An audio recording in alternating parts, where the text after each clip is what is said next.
1937. A storm brews over the sands of the Middle East and North Africa. Two boys are born in different corners of the Arab world, but their fates will shape the future of millions. One, born in the heart of Iraq, grows up in a modest village by the banks of the Tigris, where ancient traditions clash with modern ambitions. The other, in the vast deserts of Libya, dreams of grandeur while surrounded by the echoes of tribal voices and the calls of a future revolution. Who could have imagined that these two children so distant, so different would one day become the face of tyranny, fear and resistance in the Arab world? This is the story of Saddam Hussein and Muammar Gaddafi, two men whose rise to power would carve their names into history with blood and fire, and whose downfalls would shake the world. But every great dictator starts as a child, and in every child, a story unfolds. Let's go back to the beginning, to when both Saddam Hussein and Muammar Gaddafi were just boys, unaware of the power and destruction they would one day wield. In 1937, Saddam was born in the small village of Al-Orja, near Tikrit, Iraq.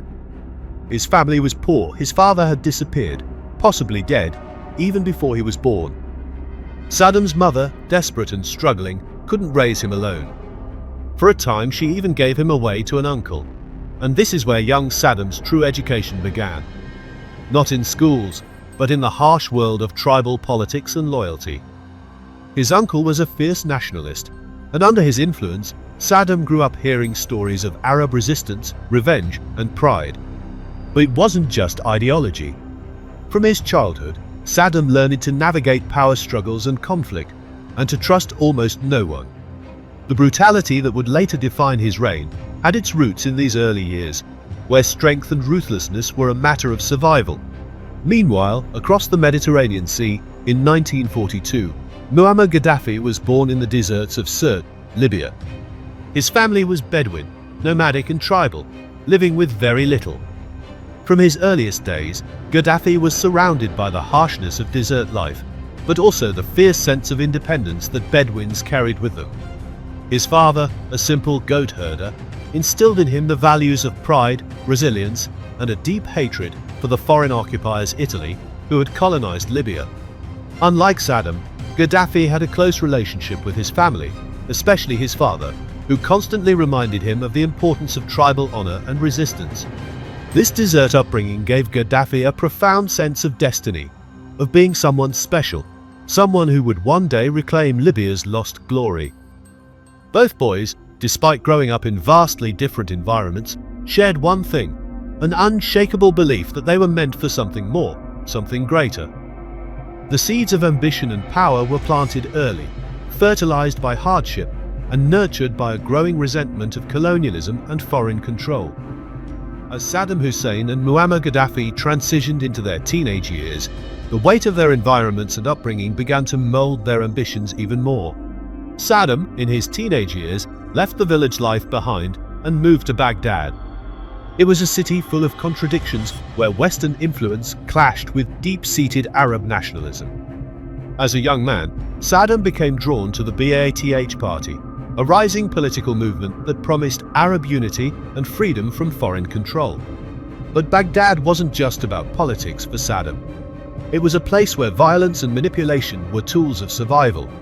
Influenced by his uncle's fierce beliefs and driven by a desire for revenge against those who had humiliated his family, Saddam saw no boundaries to achieving his goals.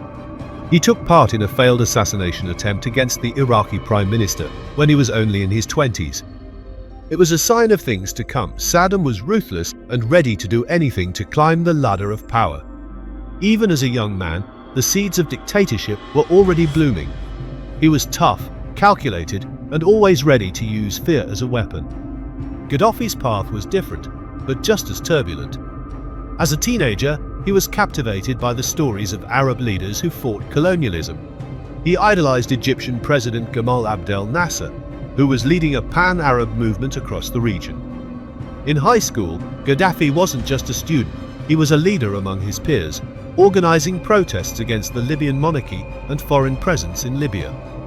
His charisma and vision set him apart early on. He went on to study in a military academy, but it was more than just military discipline he learned there.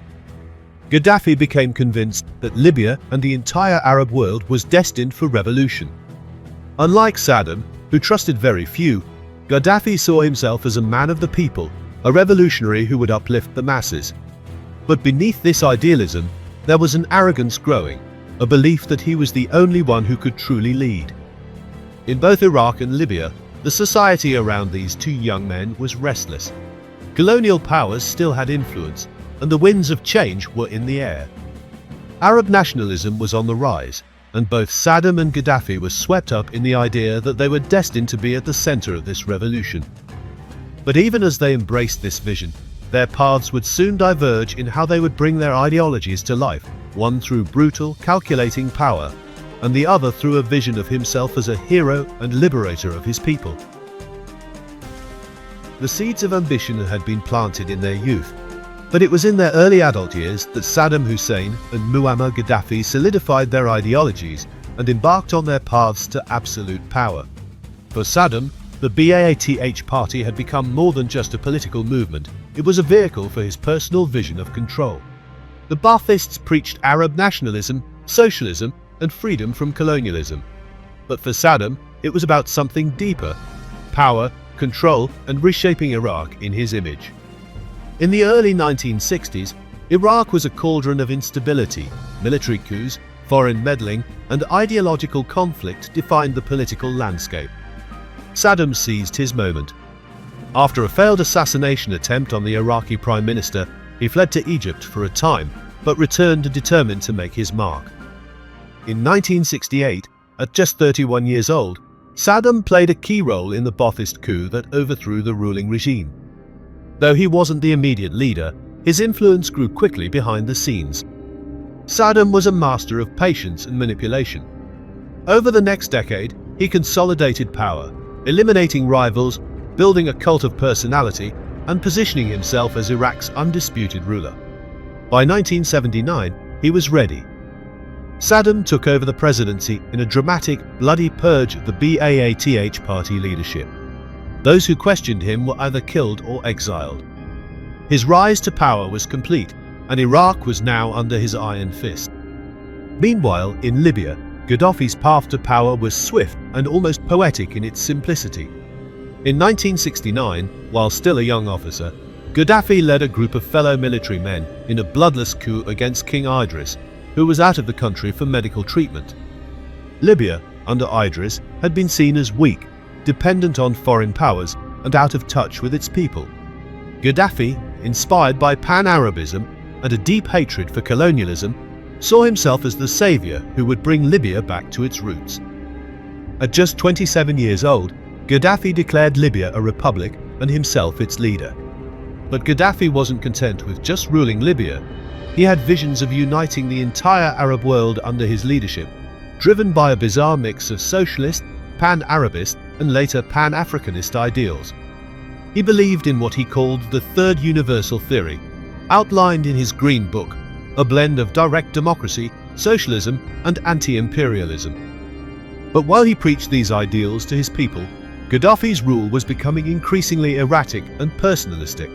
Saddam and Gaddafi, in their rise to power, used different strategies but shared one commonality.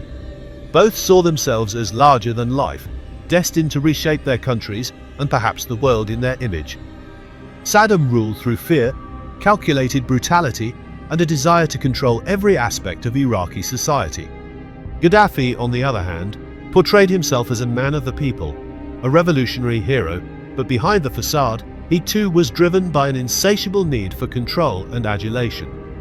Their ideologies, while rooted in Arab nationalism and socialism, were ultimately expressions of their own desire for absolute power. The revolutions they led promised freedom, but quickly transformed into regimes where their word was law. Once they had risen to power, Saddam Hussein and Muammar Gaddafi set out to reshape their countries in ways that reflected their own visions, each a dictator with absolute control, but with vastly different methods of governance. Saddam Hussein ruled Iraq with an iron fist. From the moment he took over in 1979, Iraq became a place where fear was the foundation of society. Saddam was paranoid, he trusted no one, and this paranoia led to the creation of a vast security apparatus. The Mukhabarat, his secret police, watched every corner of Iraqi life, rooting out dissent before it could even take shape. No criticism was tolerated, and anyone seen as a threat was swiftly dealt with, often brutally. Public executions, torture, and disappearances became tools of control. Saddam's governance was characterized by a combination of nationalism and sheer terror. He presented himself as the protector of Iraq's sovereignty and its Arab identity, portraying Iraq as the leader of the Arab world. At the same time, he was ruthless in suppressing any internal divisions, especially among the Kurds in the north and the Shia in the south. When the Kurds sought autonomy, Saddam responded with one of the most infamous atrocities of his regime, the Halabja chemical attack in 1988, where thousands of civilians were gassed to death. In his eyes, unity was to be maintained at all costs, even if it meant using weapons of mass destruction against his own people. Saddam's economy was heavily centralized, with the state controlling all key industries, particularly oil, which became Iraq's lifeblood. But despite the wealth that oil brought in, much of it was siphoned off into Saddam's personal projects, lavish palaces, military ventures, and a cult of personality that painted him as Iraq's ultimate protector and father figure. Posters of Saddam were everywhere, and his image was inescapable. While Saddam ruled through fear, Gaddafi's rule in Libya was built around his eccentric vision of a direct democracy. After taking power, Gaddafi dismantled Libya's existing institutions and replaced them with a system he called Jamahiriya, or state of the masses. In theory, power was to be in the hands of local councils, where ordinary citizens could govern themselves. But in reality, this was an illusion. Gaddafi held all the real power, making decisions from behind the scenes, while the councils were little more than puppets. Gaddafi's Green Book, his personal manifesto, was at the heart of his governance. In it, he proposed radical ideas combining elements of socialism, tribalism, and direct democracy, claiming that it would free Libya from the grip of capitalism and imperialism. However, in practice, Libya became a state where Gaddafi's erratic whims shaped policy. He saw himself as a philosopher king, above politics, but his policies often led to chaos and confusion. The economy, especially the oil sector, was nationalized, but unlike Saddam's heavily centralized state, Gaddafi's Libya was characterized by constant shifts and contradictions. One day, he might advocate for socialism, the next, for tribal autonomy. His leadership was unpredictable and impulsive, but one thing remained constant: Gaddafi's cult of personality. Like Saddam, his image was everywhere on buildings, in schools, in every corner of society. He was the brother leader, the guide of the revolution, a leader whose words were to be treated as law. Despite their differences in governance style, Saddam with his iron grip on every aspect of society, and Gaddafi with his chaotic, philosophical experiments, both regimes ultimately revolved around the will of one man. Underneath the rhetoric of nationalism and revolution, Iraq and Libya were dictatorships where dissent was crushed, and the people lived in the shadow of their leaders' ambitions. Saddam Hussein and Muammar Gaddafi, despite the brutality of their regimes, both left their marks on their countries through a mixture of ambitious projects and devastating mismanagement. Their legacies are complex, filled with both grand achievements and catastrophic failures. In Iraq, Saddam's reign was marked by vast infrastructure projects. He oversaw the modernization of Iraq's oil industry, which allowed the country to become one of the largest oil producers in the world. With the revenues from oil, Saddam embarked on a series of ambitious public works, building schools, hospitals, roads, and even modernizing parts of Baghdad. There was a sense, particularly in the early years of his rule, that Iraq was on the path to becoming a regional power. Saddam also sought to bolster Iraq's military, turning it into one of the most powerful forces in the Middle East. His goal was clear: to position Iraq as a leader in the Arab world, capable of confronting both Israel and Iran. This led to massive military investments, including the pursuit of weapons of mass destruction, chemical and biological weapons, and even attempts at developing nuclear capabilities. But alongside these achievements came staggering failures. Saddam's invasion of Iran in 1980 marked the beginning of a disastrous 8-year war, costing hundreds of thousands of lives and devastating Iraq's economy. The conflict drained the country of resources, and by the time it ended, Iraq was deeply in debt, struggling to rebuild. Saddam's response to this financial crisis? In 1990, he invaded Kuwait, believing that Iraq could seize its oil wealth to solve his economic problems. Instead, this decision led to the Gulf War and brought the wrath of an international coalition. Iraq was left isolated under crippling sanctions, and its infrastructure was heavily damaged by the war. Domestically, Saddam's policies of repression and ethnic cleansing, particularly against the Kurds and the Shia population, alienated large portions of the Iraqi people. His authoritarianism created a system of corruption and fear that suffocated any potential for real progress. Meanwhile, Gaddafi in Libya took a different approach. Like Saddam, he used Libya's oil wealth to fund large-scale development projects. He oversaw the construction of the Great Man-Made River, a massive engineering project that brought water from deep in the Sahara to Libya's coastal cities. It was hailed as one of the wonders of the modern world, and remains one of Gaddafi's most significant accomplishments. Gaddafi also promoted free healthcare and education, and under his rule, Libya saw significant improvements in its literacy rates and general standards of living. In the early years, his policies of wealth redistribution helped reduce inequality and uplifted many Libyans who had suffered under the monarchy. But as the years went on, Gaddafi's rule became increasingly erratic. His grand visions for Libya often lacked practical follow-through, and his constant shifts in policy created chaos in the economy. One day, he would promote socialism, the next, tribalism or Pan-Africanism. This instability led to mismanagement, and despite Libya's wealth, the country's development stalled. Corruption became rampant, and much of Libya's wealth ended up in Gaddafi's personal accounts or was used to fund his bizarre foreign ventures, including support for various militant groups across Africa and the Middle East. Internationally, both leaders isolated their countries. Saddam's aggressive foreign policy invading Iran and Kuwait led to Iraq's global isolation, while Gaddafi's support for terrorism, including the Lockerbie bombing in 1988, turned Libya into a pariah state. Sanctions crippled both nations, and their economies suffered greatly. Ultimately, both Saddam and Gaddafi's reigns were marked by missed opportunities. Their countries had immense potential, but their obsession with control, combined with their egos, led to mismanagement, corruption, and international isolation. Behind the walls of their palaces, Saddam Hussein and Muammar Gaddafi were not only leaders of their countries, but master strategists, navigating both internal power dynamics and volatile international relations. While their methods differed, both men understood that controlling internal factions and navigating foreign powers would define the survival of their regimes. Internally, Saddam's rule in Iraq was marked by constant paranoia. Iraq was a deeply divided country ethnically, religiously, and politically. Saddam, a Sunni Muslim, ruled over a majority Shia population and a significant Kurdish minority in the north. He knew these divisions could threaten his hold on power. To maintain control, Saddam ruled through fear and brutal repression.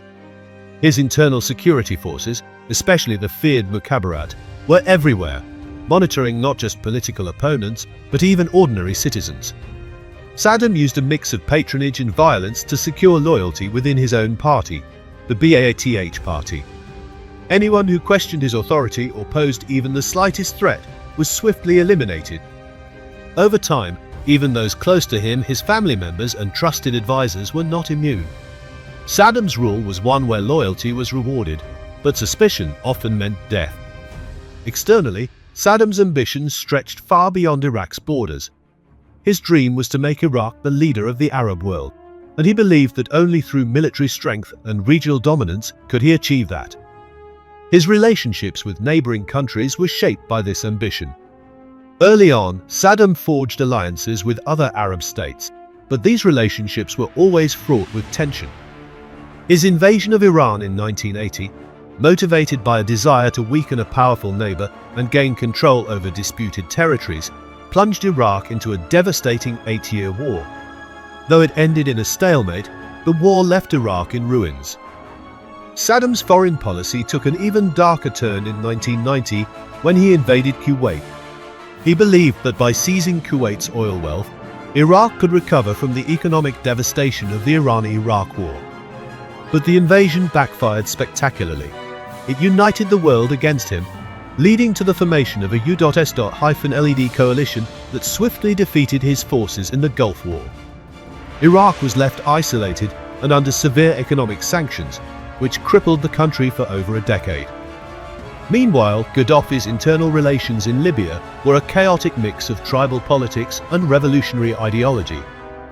Libya was a patchwork of tribes, and Gaddafi, aware of their influence, played a delicate balancing act.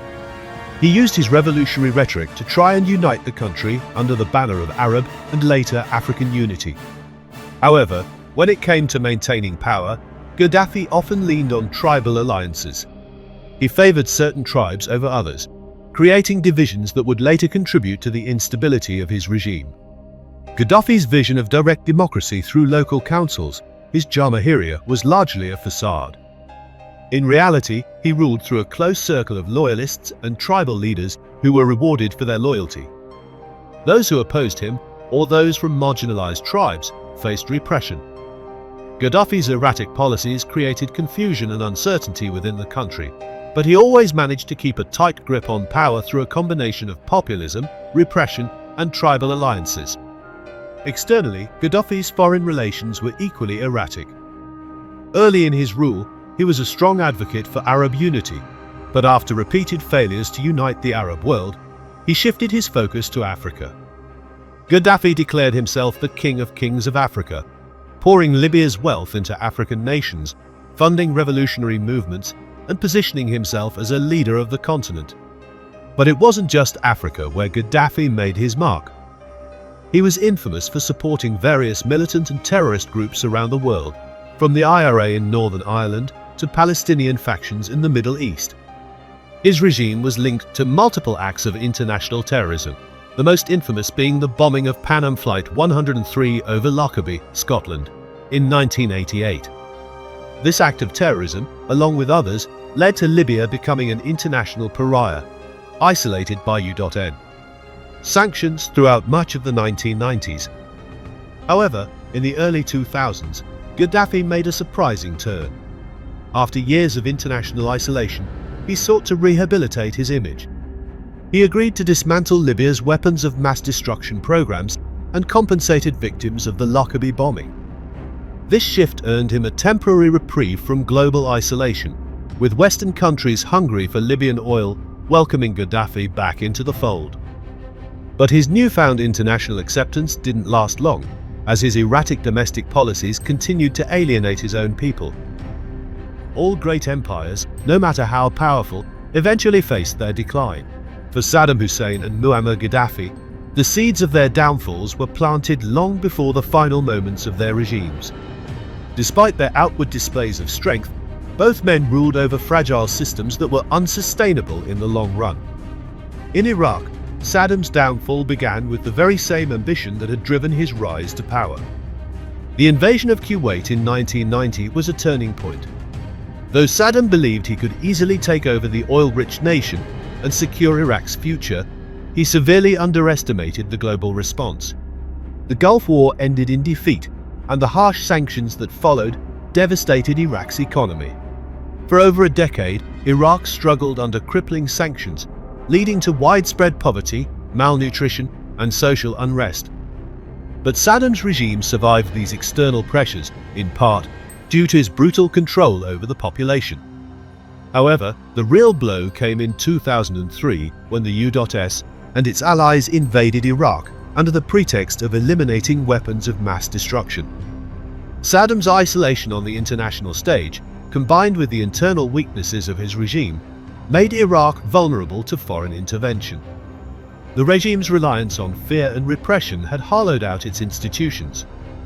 While Saddam maintained a tight grip on power, the Iraqi military, which had once been a regional powerhouse, was no match for the coalition forces. After a brief but intense conflict, Baghdad fell, and Saddam was forced into hiding.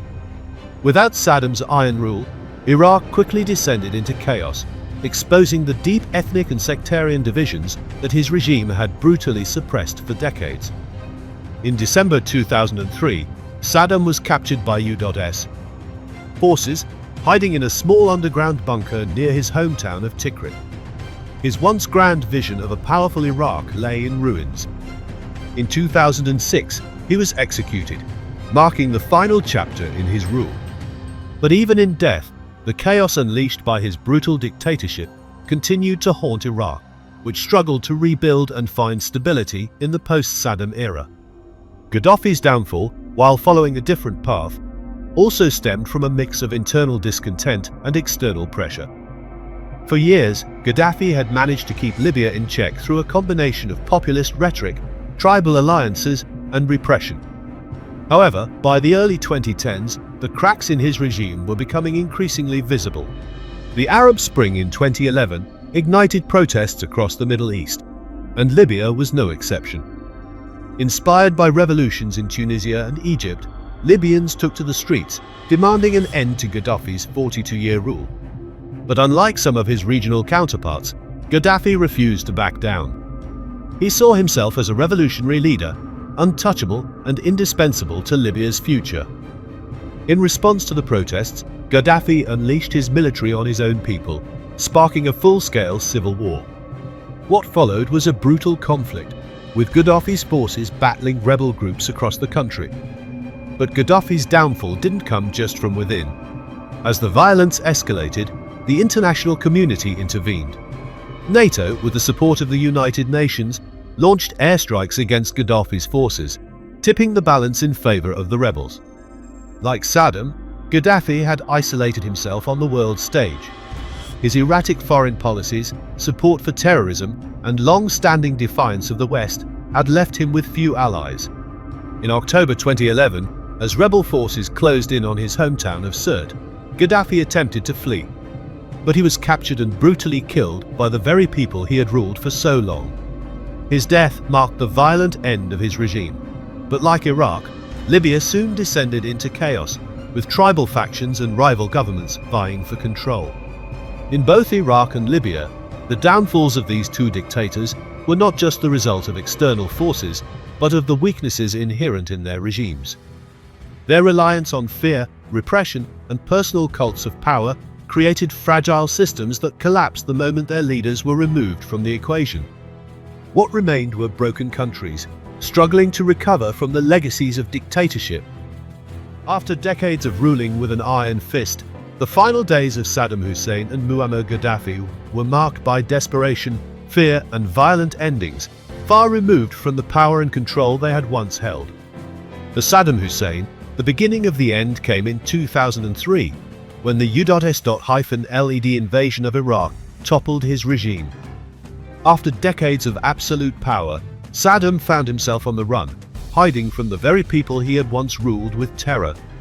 As coalition forces stormed through Baghdad and overthrew his government, Saddam and a few loyalists fled into hiding.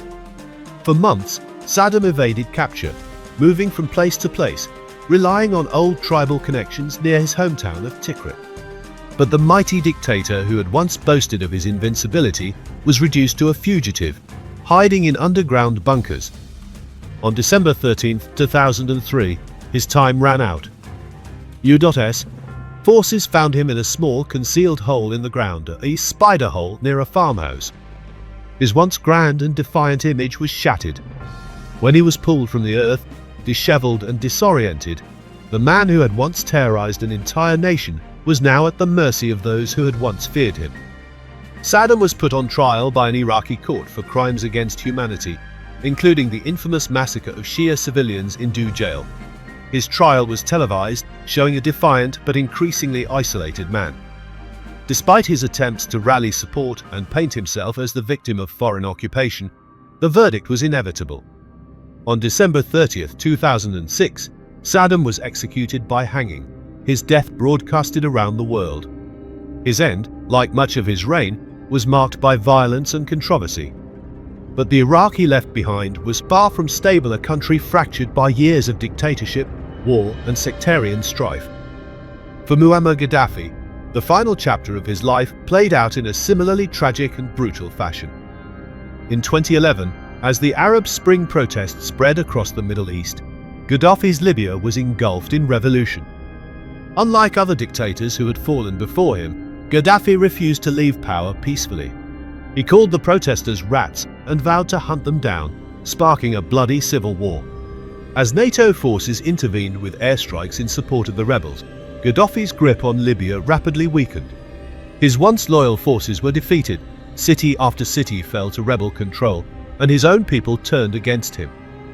By October 2011, Gaddafi was cornered, with only a few loyalists remaining by his side.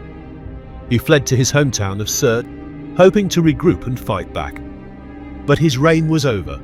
On October 20, 2011, rebel forces captured Gaddafi as he tried to escape the city in a convoy. The moment was chaotic, and Gaddafi, who had ruled Libya for over 4 decades, was dragged from a drainage pipe where he had been hiding. Surrounded by angry armed rebels, the man who had once styled himself as a king of kings was beaten, humiliated, and ultimately killed in the streets. His death was captured on video, spreading quickly across the world, a brutal, undignified end for a man who had once held absolute power. Both Saddam and Gaddafi met violent deaths, not in the grand palaces they had built for themselves, but in hiding, desperate, isolated, and powerless. In their final moments, there were no signs of the pride and defiance that had characterized their rule. Their downfalls were not just the result of foreign interventions, but of the deep resentment and anger their own people felt after years of oppression. The deaths of these two dictators mark the end of an era for their respective countries, but the legacies of their brutal regimes lived on. The Iraq and Libya they left behind were fractured, struggling to rebuild and find peace after years of dictatorship. Though they ruled through fear, violence, and repression, Saddam Hussein and Muammar Gaddafi left indelible marks on their countries, marks that are still being felt today. Their legacies, complex and deeply divisive, carry both the weight of their ambitions and the heavy burden of their failures. Saddam Hussein's Iraq, for all the brutality of his rule, experienced moments of progress, particularly in the early years of his regime. Saddam used Iraq's oil wealth to modernize the country, investing heavily in infrastructure, education, and healthcare. Under his leadership, Iraq became one of the most advanced countries in the Arab world in terms of literacy, women's rights, and public services. Iraq's oil revenues funded impressive public works, including roads, schools, hospitals, and even a burgeoning healthcare system that was envied across the region. Saddam also worked to strengthen Iraq's military, turning it into one of the most formidable forces in the Middle East. He positioned Iraq as a regional power, claiming to be the defender of Arab identity and unity. On paper, these were grand achievements, but they were built on a foundation of repression and fear. The negative impacts of Saddam's rule far outweighed the positives. His obsession with power and control led Iraq into catastrophic conflicts, starting with the Iran-Iraq War in 1980, which drained the country's resources and cost hundreds of thousands of lives. His invasion of Kuwait in 1990 only deepened Iraq's isolation and brought it into direct conflict with the world's superpowers. The sanctions that followed devastated Iraq's economy, and by the time of his downfall in 2003, the country was a shell of its former self. Saddam's legacy is also stained by his brutal treatment of Iraq's ethnic and religious minorities. The Kurds in the north and the Shia in the south were subjected to campaigns of violence and genocide, most notoriously in the Anfal campaign and the Halabja chemical attack, where thousands of Kurdish civilians were massacred. The long-term scars of these atrocities still affect Iraq today, creating deep divisions and fueling sectarian violence. For Muammar Gaddafi, the story was similarly complex. Early in his reign, Gaddafi made strides in improving the lives of ordinary Libyans. He used Libya's vast oil wealth to fund free healthcare, education, and housing programs. Under Gaddafi, Libya's literacy rate soared, and many Libyans enjoyed higher standards of living compared to their neighbors. One of Gaddafi's most ambitious projects, the Great Man-Made River, provided fresh water to Libya's cities and remains one of the largest engineering achievements in the world. Gaddafi also championed African unity, positioning himself as a leader for the entire continent. He poured millions into African infrastructure projects, and while some saw this as a way to strengthen Africa, others viewed it as Gaddafi's attempt to expand his influence beyond Libya's borders. But Gaddafi's erratic rule, marked by impulsive decisions and heavy-handed repression, cast a dark shadow over these achievements. His regime's widespread corruption and mismanagement led to economic stagnation, despite Libya's wealth. His obsession with maintaining control led to the suppression of political dissent, and his eccentric policies outlined in his Green Book created a chaotic system that often left Libya paralyzed. On the international stage, Gaddafi's support for terrorism, including the bombing of Pan Am Flight 103 over Lockerbie, isolated Libya for years, bringing devastating sanctions that crippled the economy. Though he attempted to rehabilitate his image in the early 2000s, the damage had been done. His erratic behavior and repression of his own people led to widespread resentment, which ultimately fueled the uprising that ended his regime. In the end, both Saddam and Gaddafi left behind countries that were deeply divided and in turmoil. Their regimes, built on the foundations of personal power and fear, collapsed swiftly, leaving Iraq and Libya in chaos. The systems of governance they had created were unsustainable without them, and their downfalls triggered civil wars, insurgencies, and deep-rooted sectarian conflicts that continue to plague both nations. Saddam Hussein and Muammar Gaddafi may have had moments of progress, but the overwhelming legacy of their rule is one of repression, violence, and missed opportunities. Their visions of grandeur and power blinded them to the needs of their people, and in the end, they left behind countries struggling to recover from decades of dictatorship. Now that we've journeyed through the lives of Saddam Hussein and Muammar Gaddafi, from their childhoods to their deaths, it's time to reflect on the legacies they left behind, what unites their stories, and what makes them distinct. At first glance, Saddam and Gaddafi seem like reflections of each other, two strongmen who rose from humble beginnings to rule their nations with absolute power. Both were driven by a deep sense of destiny, shaped by their early environments. Saddam by the tribal, nationalistic fervor of his uncle, and Gaddafi by the proud, independent spirit of the Bedouins. They were both products of their time, emerging from societies longing for independence from colonial powers and dreaming of a united Arab world.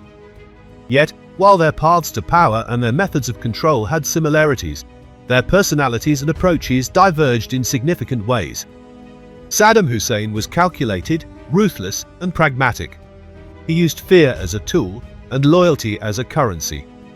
His regime in Iraq was built on a foundation of brutality and terror, where every opponent was swiftly eliminated. The fear Saddam instilled in his people, and even within his own government, allowed him to hold on to power for decades. He ruled with an iron fist, relying on a massive security apparatus, and his paranoia led to widespread purges.